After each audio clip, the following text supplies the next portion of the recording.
नमस्कार साथियों, स्वागत है आपका अपने यूट्यूब चैनल पर। तो कैसे हो आप सब?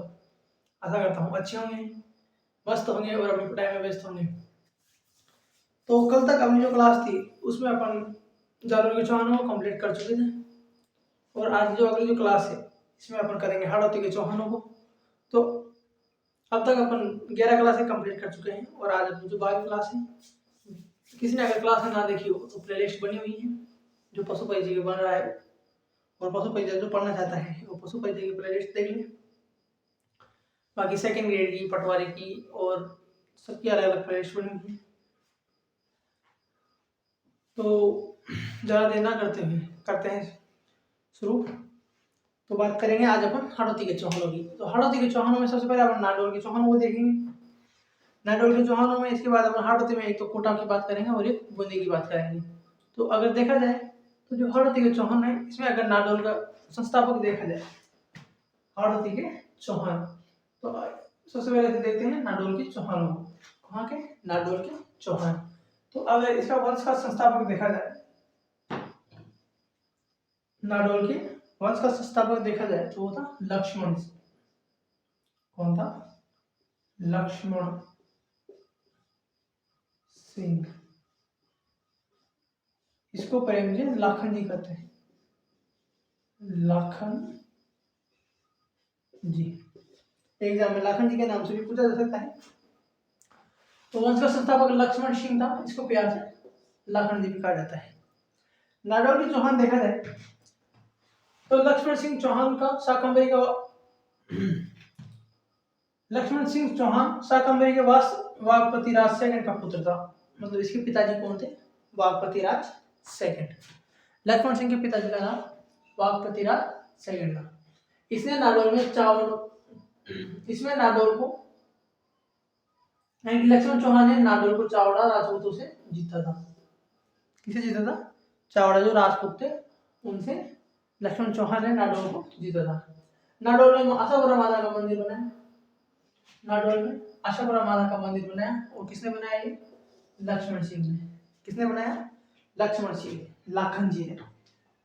इसी बात करें तो नाडोल के कुछ अन्य शासक देख लेते हैं। एक तो है शोभित, एक है बलिराज, एक है महेंद्र, एक है अहिल, एक है अलंगदेव। शोभित, बलिराज, महेंद्र, अहिल और अलंगदेव, ये इसके कुछ प्रमुख शासक हैं। 1177 में मेवाड़ के सामंत सिंह थे। कहाँ के? मेवाड़ के सामंत सिंह। इसको किसने हराया? तो कीर्तिपाल चौहान ने। कीर्तिपाल चौहान किससे संबंधित है? कल आपने देखा था, कल की क्लास अगर आपने देखी होगी तो जालोर चौहान से संबंधित ये शासक है कीर्तिपाल चौहान। ठीक है। नाडोल की शाखा से किससे उत्पन्न अन्य शाखाएं देखी जाए तो ये अपनी नाडोल की शाखा है। नाडोल की शाखा, इससे 2 शाखाएं उत्पन्न हुई। ये अपने जो देखी थी वंशावली तो उसमें देखा था एक तो जालोर की और एक बूंदी की। तो अपन जालोर की शाखा पढ़ चुके हैं। अब अपन आगे बढ़ेंगे बूंदी की। तो एक इसमें अपन पढ़ेंगे एक तो बूंदी हाड़ौती के चौहानों में, तो एक तो बूंदी और दूसरी कोटा। इन दोनों को आज अपनी क्लास में पढ़ने वाले हैं। देख लेते हैं नाडोल के चौहान देखा जाए तो वंश का संस्थापक देखा जाए तो लक्ष्मण सिंह, जिसे लाखन जी के नाम से भी जाना जाता है। लक्ष्मण सिंह जो थे इसके पिताजी का नाम था वाघपति राज सेकंड। कौन था? वाघपति राज सेकंड। लक्ष्मण सिंह ने नाडोल शाखा को चावड़ा वंश राजपूतों से जीता है। नाडोल में आशापुरा माता का मंदिर बनाया। कहाँ बनाया आशापुरा माता का मंदिर? नाडोल में। नाडोल के कुछ अन्य शासक देखे जाते एक शोभित, एक बलिराज, एक महेंद्र, एक अहिल और एक अलंगदेव। ठीक है। इसकी बात 1177 में मेवाड़ के सामंत सिंह, इसको किसने हराया? तो कीर्तिपाल चौहान। कीर्तिपाल चौहान कौन था? जालोर शाखा से संबंधित। नाडोल की अगर अन्य शाखाएं देखी जाए तो कल अपने जालोर चौहान पढ़ लिया, जालोर के चौहान। आज हम पढ़ेंगे बूंदी। तो बूंदी में एक तो है कोटा और एक बूंदी। कोटा और बूंदी को इसको देखने वाले हैं। तो आप ले लीजिए इसका स्क्रीनशॉट। इसके बाद चलते हैं अपन हाड़ौती के चौहानों की ओर। कहाँ चलेंगे? हाड़ौती के चौहानों की ओर। सबसे पहले अपन बात करने वाले हैं बूंदी के चौहानों की। किसकी बात करेंगे? बूंदी के चौहान। ठीक है। चलिए दोस्तों देखते हैं अब आगे बूंदी के चौहानों से करते हैं शुरू। और बूंदी और कोटा को पढ़ने वाले हैं। तो सबसे पहले देखते हैं बूंदी के चौहान। तो इसमें हाड़ौती के चौहानों में सबसे पहले हाड़ौती का चौहान जो प्रारंभ है ये बूंदी से होता है, यानी बूंदी के चौहान हाड़ौती में आते हैं। बूंदी के चौहान के बाद कोटा के ही जो चौहान है ये बूंदी की एक शाखा निकली है, उसी से कोटा निकल के आए हैं। चौहानों से पहले हाड़ौती पर कितना मीणा हुआ अधिकार था, जो मीणा जाती थी उसका इस पे अधिकार हुआ करता था। इसके बाद देखते हैं बूंदी के चौहान। तो बूंदी के चौहानों का अवस्था पर देखा जाए तो वो था देव सिंह हड़ा, या जिसे देवा भी बोलते हैं। क्या बोलते हैं? देवा श्री गणेशा। बूंदी में याद आता है, बूंदी में त्रिनेत्र गणेश जी जो मंदिर है वो फेमस है, तो देवा श्री गणेशा। तो बूंदी तो गणेश जी को क्या चढ़ते हैं? बूंदी के लड्डू। तो बूंदी के लड्डू से लिंकिंग करेंगे तो सवाई माधोपुर में हो अपने गणेश जी। तो देवा से बूंदी के चौहान, यानी संस्थापक कौन था? देवा, देव सिंह हाड़ा। देव सिंह हाड़ा के बाद शासक बना समर सिंह। कौन बना? समर सिंह। समर सिंह ने कोटा भीलों को हराकर कोटा पर अधिकार किया। ये जो कोटिया भील था ये कोई एक सिंगल व्यक्ति नहीं था, ये एक क्या थी? पूरी जाति थी। क्या थी? ये पूरी जाति। और कोटा भीलों से जीत का जो शिक्षा नगरी है कोटा, उसको अधिकार किया। किसने किया? समर सिंह ने। कोटा भीलों को हराया और कोटा पर अधिकार कर लिया। शिक्षा नगरी के बारे में सब कुछ सब जानते होंगे, बाकी जो नहीं जानता वो एक बार आए जरूर हमारे कोटा में। मैं खुद हाड़ौती से बिलोंग करता हूँ और 12 जिले का रहने वाला हूँ। इंट्रोडक्शन बाद में देंगे। तो इसके बाद आगे देखते हैं कोटा में अधिकार कर लिया। बलबन और अलाउद्दीन खिलजी से संघर्ष हुआ। समर सिंह के बाद शासक बना नापू जी, जिसको अगर नाम है नरपाल सिंह जी। इसने भी एक से संघर्ष किया था। एक के मतलब अलाउद्दीन खिलजी से संघर्ष इस महाशय ने भी किया है। ठीक है, तो हाड़ौती के चौहानों से वैसे इतने ज्यादा क्वेश्चन बनते भी नहीं है, फिर भी आप एक बार नजर देख लीजिएगा। जालौर और हाड़ौती के चौहानों से क्वेश्चन थोड़े कम ही बनते हैं, तो ये देख लीजिए। अभी और भी बाकी है, अभी तो बूंदी के चौहानों में एक स्लाइड और आएगी, उसके बाद कोटा के चौहानों को लेते हैं। तो आप ले लीजिए इसका फटाफट स्क्रीनशॉट, इसके बाद मिलते हैं नेक्स्ट स्लाइड पर। चलिए इसके बाद देखते हैं बूंदी के चौहानों में थोड़ा आगे। तो अब बात करते हैं अपन नापू जी के बाद शासक कौन बना? तो वो बना था हल्लू जी। कौन बना? हल्लू जी। हल्लू जी के बाद वीर सिंह या बर सिंह शासक बना। बर सिंह ने बूंदी किले का निर्माण करवाया। बूंदी किले का निर्माण किसने करा? बर सिंह ने। राणा साहब की पत्नी हाड़ा रानी के जो पिताजी थे वो कौन थे? नर्मदाहाड़ा। कौन थे? नर्मदाहाड़ा। यानी कि इसमें से देखा गया है कि राणा साहब की जो पत्नी थी राणा हानी, वो नर्मदाहाड़ा की पुत्री थी। मुगल बादशाह अकबर के समय हाड़ा शासक था राव सुरजन सिंह हड़ा। कौन था? राव सुरजन सिंह हड़ा। एक मिनट,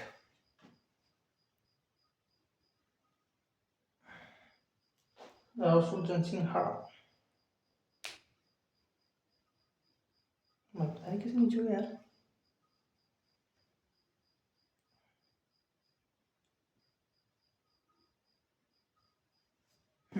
ठीक है। सुरजन के समय बूंदी मेवाड़ के प्रभाव से मुक्त था। कौन था? सुरजन के समय जो अपना बूंदी है ये मेवाड़ के प्रभाव से मुक्त था, यानी कि इसका मेवाड़ के शासन से कोई ताल्लुकात नहीं थे। सुरजन और अकबर देख लेते हैं एक बार। सुरजन और अकबर के बारे में 1569 में अकबर की अधीनता स्वीकार की सुरजन ने। अकबर द्वारा राव राजा की उपाधि दी गई किसको? सुरजन को। मरलूड और गढ़ कटाने की जागीर दी गई किसको? सुरजन को। 5000 का मनसब दिया। 1578 में कवि चंद्रशेखर से सुरजन चरित्र की रचना बनारस में की गई। 1578 में कवि चंद्रशेखर ने सुरजन चरित्र की रचना कहा? बनारस में। इसके बाद सुरजन की मृत्यु की बाद से बना राव भोज। कौन बना? राव भोज। सुरजन की जब मृत्यु हुई उसके बाद शासक राव भोज बना। राणा रतन सिंह के समय ये एक तो चित्र कला बहुत प्रेमी था, यानी इसको पेंटिंग में बहुत पसंद थी। ठीक है, इसे बुलंद राय या राजा की उपाधि दी गई किसको? राव रतन सिंह को। बुलंद राज, इसे सर बुलंद राय या राम राजा की उपाधि दी गई, राम की तरह राजा। इसके पुत्र माधव सिंह को शाहजहां ने कोटा की स्वतंत्र शासक मान लिया था। किसने माना? इसके पुत्र माधव सिंह को शाहजहां ने कोटा का स्वतंत्र शासक मान लिया था। ठीक है, तो इसके बाद थोड़ी और है बूंदी के बारे में, तो उसकी करते हैं बात। आप ले लीजिए इसका स्क्रीनशॉट। आशा करता हूँ कि आपको क्लास अच्छी लग रही होगी। मिलते हैं नेक्स्ट स्लाइड पर।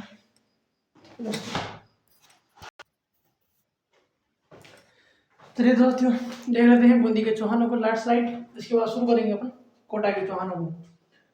बूंदी के केशवराय पाटन में केशवराय मंदिर का निर्माण कराया राव चतुरसाल ने। किसने कराया? राव चतुरसाल द्वारा। चतुरसाल के बाद शासक बना भव सिंह, और भव सिंह के बाद बना इसका पुत्र अनिरुद्ध सिंह। हाड़ो ले डूबो गणगौर, ये कहानी। इसके बाद गणगौर की जब आता है, उसके बाद सारे त्योहार चले जाते हैं। यानी कि जो हड़ा है ये इसके बाद त्योहारों का अंतिम शुरू हो जाता, अंतिम हो जाता है। फिर आगे काफी दिनों बाद त्योहार आते हैं। तो इसलिए एक लोक उक्ति है जो प्रसिद्ध हुई है, हाड़ो ले डूबियो गणगौर।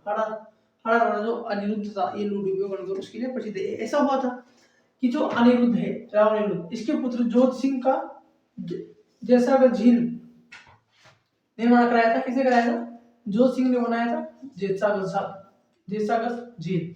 इसमें अनिरुद्ध को पुत्र जोधपुर का जोध सिंह का राव अनिरुद्ध सिंह के पुत्र जोध सिंह का झील में अपनी पत्नियों के साथ गणगौर सहित डूब जाने के कारण यह उक्ति विख्यात हुई। यानी अनिरुद्ध का पुत्र था कौन? जोध सिंह। ये गया था जैसागर झील में घूमने, किसी साथ? अपनी पत्नियों के साथ। और जब गणगौर की सवारी निकल रही थी तो ये पानी वहां उसमें चले गए थे जैसागर तालाब में। तो वहां जाने के कारण इनकी उसी जैसागर झील में डूबकर उनकी पत्नियों सहित और गणगौर सहित मृत्यु हो जाने के कारण ये जो लोक उक्ति है जो विख्यात हुई है कि हाड़ो ले डूबियो गणगौर, हाड़ो ले डूबियो गणगौर। ठीक है, ये लोक उक्ति विख्यात हुई है। इसके बाद देखते हैं कि अनिरुद्ध की जो रानी है नाथावती, इसने एक रानी जी की बावड़ी का निर्माण करवाया। किसका निर्माण करवाया? रानी जी की बावड़ी का। बूंदी के शासक जिसे मुगल बादशाह बहादुर शाह ने महाराणा राव की उपाधि दी, वो था राव बुद्ध सिंह। कौन था? राव बुद्ध सिंह। बुद्ध सिंह के समय मुगल शासक फर्रुखाबाद ने बूंदी का नाम बदलकर क्या रखा? फर्रुखाबाद। क्या रखा? फर्रुखाबाद। बुद्ध सिंह की प्रसिद्ध रचनाएं देखी जाए तो नेहतरंग सबसे पहले क्या है? सबसे प्रसिद्ध है। मराठा का प्रवेश द्वार बुद्ध सिंह के समय। इसके बाद श्री जी की उपाधि किसने ली? राव उमेद सिंह ने। किसने ली? राव उमेद सिंह ने। राव उमेद सिंह का एक घोड़ा था जिसका नाम याद रखना, वो था हुंजा या हंजा, कहता है ये घोड़ा, नाम याद रखना। उसने कभी ईस्ट इंडिया कंपनी की संधि करने वाला शासक कौन था? विष्णु सिंह। कौन था? विष्णु सिंह। तो ये हो गया अपने बूंदी के शासक। एक बार इसको देखते हैं। बूंदी की केशवराय पाटन में केशवराव मंदिर बनाया। किसने बनाया? चतुरसाल ने। चतुरसाल के बाद शासक भव सिंह बना। इसके बाद अनिरुद्ध सिंह बना। अनिरुद्ध सिंह का जो पुत्र था जोध सिंह, ये जैसा का तालाब अपनी पत्नियों के साथ घूमने गया था और उसी में गणगौर से डूबने के कारण एक लोग उक्ति क्या तो ये जिसे बोलते हैं हाड़ो ले डूबियो गणगौर। ठीक है। अनिरुद्ध की रानी नाथावती जो थी, इसने रानी जी की बावड़ी का निर्माण कराया। बूंदी का शासक जिसे मुगल शासक बहादुर शाह ने महाराव राणा की उपाधि दी, वो कौन था? अनिल राव बुद्ध सिंह। कौन था? राव बुद्ध सिंह। मुगल शासक पक्षिया बूंदी का शासक ने आया, उसने नाम बदल कर क्या कर दिया? फर्रुखाबाद कर दिया। बुद्ध सिंह की प्रसिद्ध रचनाएं देखी जाए तो क्या है? नेहतरंग। क्या है? नेहतरंग। मराठा का प्रवेश था बुद्ध सिंह के समय। श्री जी की उपाधि किसने ली? उमेद सिंह ने। इसका एक घोड़ा था जिसका नाम था हुंजा, घोड़ा जिसका नाम था हुंजा या हंजा, हुंजा या हंजा। ईस्ट इंडिया कंपनी संधि किसने की? विष्णु सिंह जी ने। तो ये हो गया अपने बूंदी के चौहान। इसके बाद देखते हैं अपन कोटा के चौहानों को। अगर आपको वीडियो पसंद आ रही हो तो शेयर कर देना अपने दोस्तों तक और ले लीजिए अपना स्क्रीनशॉट। इसके बाद चलते हैं अपन कोटा के चौहानों की ओर। ठीक है दोस्तों, चलिए दोस्तों देखते हैं लास्ट कोटा के चौहान। आज कोटा के चौहान शुरू कर रहे हैं। कोटा के चौहान तो कोटिया भील को हराने वाले शासक होता जयद्रथ सिंह। ये जेत सिंह ये कौन था? समर सिंह का पुत्र। कौन था? समर सिंह का पुत्र। मुगल शहजादे खुर्रम यानी कि शाहजहां द्वारा जिसे कोटा का स्वतंत्र शासक माना गया वो कौन था? माधो सिंह। कौन थे? माधो सिंह। बल्ख या बदख्शां अभियान पर वीरता के कारण इसे बाद रफ्तार घोड़े भेंट किया गया। किसको? माधो सिंह को। मुगल उत्तराधिकारी युद्ध में दारा का साथ किसने दिया? तो मुकुंद सिंह ने। किसने दिया? मुकुंद सिंह ने। किसका साथ दिया? दारा का। इसने अबिली मणि महल बनाया और कोटा दुर्ग की दीवारें बनवाई। किसने? मुकुंद सिंह ने। अबिली मणि महल और कोटा दुर्ग की दीवारें किसने बनाई? मुकुंद सिंह ने। कोटा में किशोर सागर तालाब का निर्माण करवाया किशोर सिंह जी ने। किसने कराया? किशोर सिंह जी ने। जहां केएसटी, इसको केएसटी शॉर्ट फॉर्म है, केएसटी किशोर सागर तालाब। कोटावासी जो है वो तो जानते होंगे केएसटी को, वो तो ज्यादा घूमते रहते हैं केएसटी की वहाँ आसपास आराम से मंडराते रहते हैं, और जो प्यार भरे पंछी हैं वो भी वहाँ घूमते रहते हैं, जहाँ तक वहाँ पर आशिक लोग भी मिलते हैं। और आजकल कोटावासी भी सबकी नजरों में है, क्योंकि वहाँ पर अभी चंबल रिवर फ्रंट का उद्घाटन हुआ है कुछ दिन पहले, तो इस वजह से भी थोड़ा अभी। और कोटा को तो सभी जानते हैं, वैसे देखा जाए तो कोटा तो अपनी एक शिक्षा नगरी है, उसको कोई भूल ही नहीं सकता। जितने भी बड़ी बड़ी कोचिंग है, आईआईटी की या जिस फैकल्टी की देखी जाए, हर चीज नीट जेई मेंस किसी की तैयारी कर रहे हो सबके लिए कोटा शिक्षा नगरी का काम करता है। यहाँ देश से क्या, देश विदेश से लोग पढ़ने के लिए आते हैं हमारे केस कोटा में। और यहाँ पर फेमस देखा जाए तो सेवन वंडर है, केएसटी रहा, अबिली मीडियम का महल रहा, अभी जो है चंबल रिवर फ्रंट रहा, अभी एक ऑक्सीजन पार्क बना है वो रहा, कर्नाटक की दृष्टि से बेहद महत्वपूर्ण है जो वो। बाकी काफी चीजें हैं जो कोटा की फेमस है। रतन कचौरी, इसको तो कोई भूल ही नहीं सकता, अपनी कोटा की कचौरी बहुत फेमस है, तो हाड़ोती वालों के दिल जीतने वाला है रतन कचौरी। बाकी कभी आप कोटा नया आए हो और आप अगर हमारे हाड़ोती के क्षेत्र में घूमने ना आए हो तो आना एक बार कभी, आपका स्वागत है आरजे पेंडी में। कोटा का शासक जिसे माही मारती महारा की उपाधि और 7,000 का मनसब दिया गया वो कौन था? भीम सिंह। कौन था? भीम सिंह। बटोड़ा का युद्ध 1761 में होता है, शत्रुसाल खड़ा जिसको जाला इसकी ओर से लड़ता है कौन? जला जालिम सिंह और माधो सिंह जयपुर के मध्य होता है। 1837 में कोटा से 17 परगनों को अलग करके नया राज्य झालावाड़ बनाया गया राम सिंह सेकंड के समय। किसके समय? राम सिंह सेकंड के समय। तो कोटा में देख लेते हैं, कोटिया भील को हराने वाले शासक था जेत सिंह, जिसका जेत सिंह बोला जाता है, ये समर सिंह का पुत्र था। किसका पुत्र था? समर सिंह का पुत्र। मुगल शहजादे खुर्रम शाहजहां द्वारा जिसे कोटा का स्वतंत्र शासक स्वीकार किया गया वो कौन था? माधो सिंह। बल्क या बदख्शां के अभियान पर वीरता के कारण इसे बाद कोड़ा भेंट किया गया माधो सिंह को। मुगल उत्तराधिकारी युद्ध में द्वारा दर्रा का साथ किसे दिया? मुकुंद सिंह ने दिया। इसने अमीरी मिनी का महल बनाया और कोटा दुर्ग की दीवारें बनवाई। किशोर सागर तालाब का निर्माण कराने वाला कोटा में कौन था? किशोर सिंह जी। कोटा का जो शासक जिसे माही मारती महाराव की उपाधि 7,000 का मनसब प्राप्त हुआ वो कौन था? भीम सिंह। बटोड़ा का युद्ध 1761 में होता है, जिसमें शत्रुसाल की ओर से तो जालिम सिंह अध्यक्षता करता है और खुद माधव सिंह इधर युद्ध होते हैं, जयपुर के मध्य इन दोनों के मध्य युद्ध होता है। 1837 में कोटा में 17 परगने अलग करके एक नया राज्य बनाया गया। इसमें 1837 में और किसी समय भाई राम सिंह सेकंड के समय। तो ये अपना कोटा के चौहान पूरे हो गए, यानी कि चौहान शाखा पूरी हो चुकी है। अब अपन नेक्स्ट क्लास में शुरू करेंगे मेवाड़ के बारे में, यानी कि मेवाड़ के बारे में शुरू करेंगे। गुहिल सबसे पहले गुहिल लेंगे मेवाड़ में।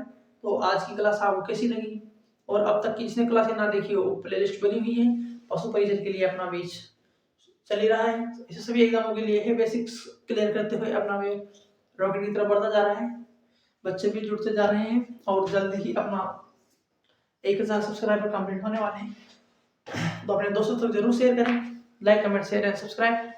आप ही का परिवार है जो बढ़ रहा है, मैं तो बस आपसे सीख रहा हूँ, दोनों एक दूसरे से सीख रहे हैं, मैं आपसे सीख रहा हूँ, आप मुझसे सीखिए, दोनों मिलकर सिलेक्शन लेंगे, थोड़ा प्लीज हिस्सा लेने का मुझे भी अवसर मिलेगा और मुझे कुछ नहीं चाहिए। अगर आप सिलेक्शन दौड़ में आ जाओगे और सिलेक्ट हो जाओगे तो आपके घर वाले की बस दुआ दे देंगे कि धन्य हो मास्टर जिसने मेरे बच्चे को पढ़ाया। इतना सा चाहिए अपने को, बाकी अपने को पैसे कोई लालच नहीं ज़्यादा।